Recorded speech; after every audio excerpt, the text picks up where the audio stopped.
विकास भैरवपुर गांव में अपने माँ बाप, अपनी बीवी पुष्पा और बेटे विराट के साथ रहता था। वो एक इलेक्ट्रॉनिक्स की दुकान चलाता था। विकास के वालिद बीमार रहते थे और उसकी बीवी और माँ के बीच रोज ही तू मैं हुआ करती थी।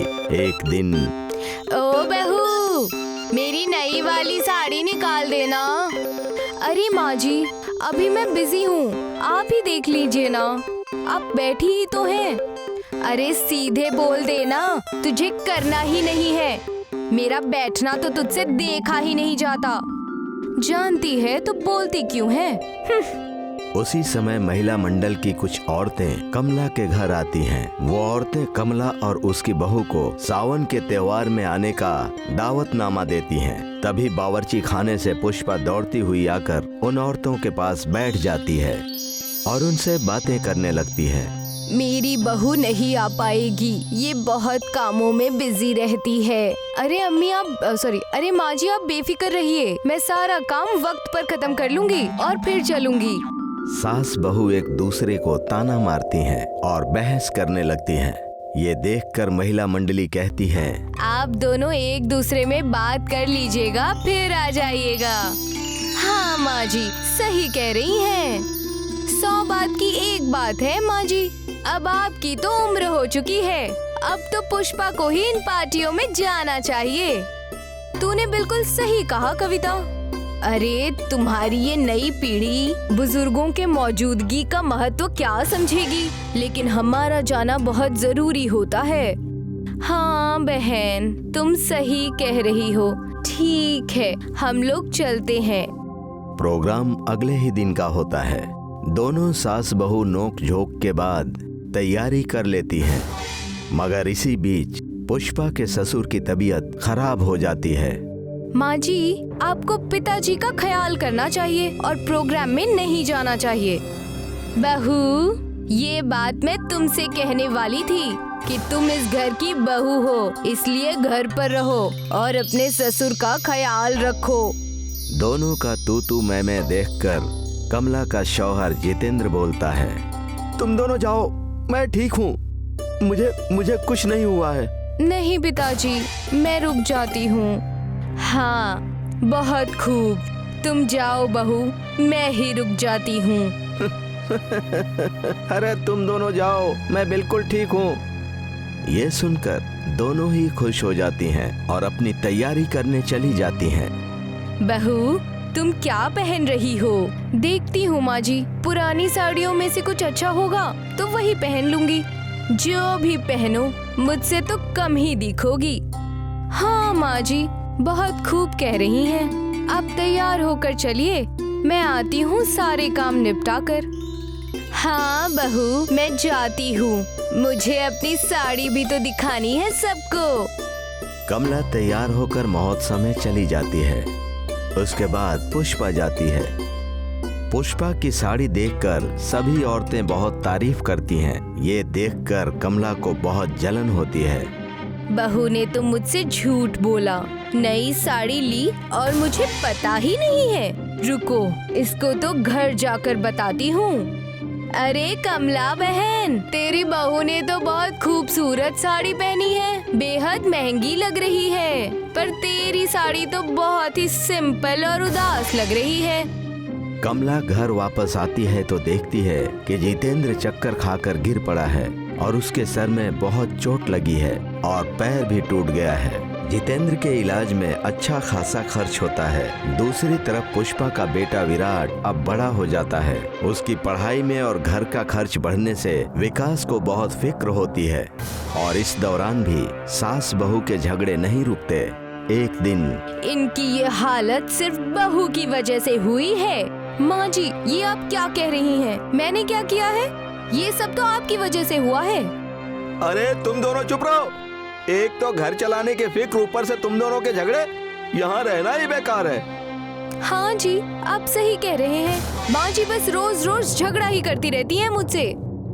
चुप करो अम्मा, तुम तो बुजुर्ग हो गई हो, इसको तो समझ नहीं है, मगर तुम तो समझदार हो। बहुत खूब हुआ, क्या जवाब दिया है मेरे बेटे ने। हाँ। ज्यादा फिक्र होने की वजह से विकास का मन काम में नहीं लग रहा था और घर में गरीबी के हालात बनते ही जा रहे थे। फिर कुछ ही दिन में दिवाली का वक्त आ गया। पुष्पा ने अपनी सहेलियों से सुना था कि धनतेरस के दिन चिमटा खरीदने से घर की मनहूसियत खत्म होती है, इसलिए पुष्पा बाजार जाती है। भैया मुझे वो चिमटा दे देना। अरे बहन जी, ये चिमटा थोड़ा टूटा हुआ है, तुम रहने दो, तुम कोई और दुकान देख लो। नहीं भैया, मुझे वही दे दो, मेरे पास ज्यादा पैसे भी नहीं हैं।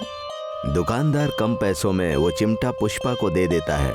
वो उस चिमटे को घर लाती है और उसे पीट कर सही कर लेती है, जिससे वो चिमटा जादुई बन जाता है।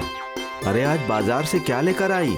पूजा का सामान लेने के बाद पैसे ही नहीं बचे थे, तो मैं एक टूटा चिमटा ले आई, लेकिन मैंने उसे पीट कर सही बना लिया। चलो अच्छा किया तुमने, अब मेरी ज्यादा कमाई भी नहीं रही। मुझे तो बहुत फिक्र होती है घर और विराट को लेकर। विकास की ये बात सुनकर पुष्पा उदास मन से बावर्ची खाने में चली जाती है। वहीं पर वो चिमटा रखा होता है। पुष्पा रोते हुए बावर्ची खाने के डब्बे चेक करती है तो सारे डब्बे खाली होते हैं। हे मालिक, अब मैं क्या बनाऊं? घर पर तो राशन भी नहीं है। पुष्पा कुछ मांगने पड़ोस में जाती है। तभी बावर्ची खाने में चिमटे के जादू से सारे डब्बे भर जाते हैं। उधर पुष्पा को पड़ोस में कुछ नहीं मिलता। वो वापस आकर फिर से किचन में देखती है तो वहाँ सारे डब्बे भरे होते हैं।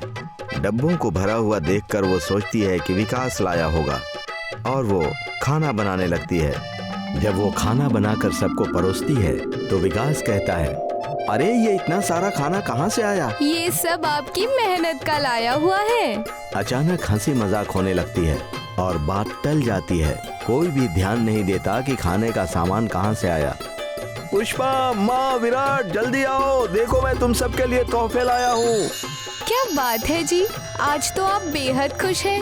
हाँ पुष्पा, आज दुकान में बहुत जबरदस्त बिक्री हुई है।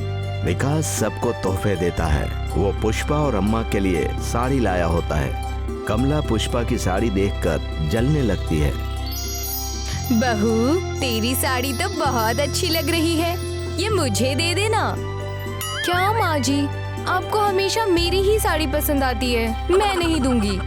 पुष्पा किचन में जाकर साड़ी छुपा देती है और उसके ऊपर चिमटे को रख देती है।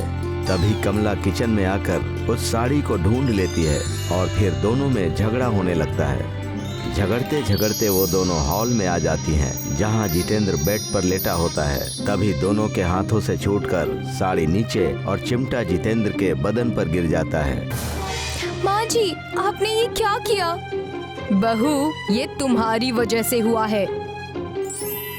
हे भगवान, इन दोनों को कब अक्ल आएगी? कब ये दोनों मिलजुल कर रहेंगी आपस में? माँ जी, आप मेरी साड़ी ले लीजिएगा पहनने के लिए। नहीं बहू, तुम जैसी नई बहू पर ही खूबसूरत लगेगी, तुम ही पहनना। अच्छा, आज तुम दोनों की दोस्ती हो गई। जितेंद्र की ये बात सुनकर दोनों सास बहू हैरान होकर उसे देखती हैं। पिताजी, आप तंदुरुस्त हो गए? ये कैसा चमत्कार है? बहू, लगता है इस चिमटे के गिरने की वजह से ये तंदुरुस्त हुए हैं।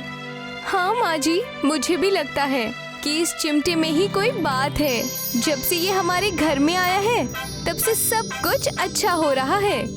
तभी विराट और विकास घर आते हैं और घर में खुशी का माहौल देखकर हैरत में पड़ जाते हैं। और तभी चिमटा बोलने लगता है, हाँ बहन, मैं एक जादुई चिमटा हूँ जिसे तुमने पीट कर सही बना दिया था, और इसीलिए मैं तुम्हारे घर की बिगड़े हालात को दुरुस्त कर रहा हूँ। ये सुनकर सभी खुश हो जाते हैं और फिर वो चिमटे की मदद से दूसरे लोगों की मदद करके खुशी से रहते हैं।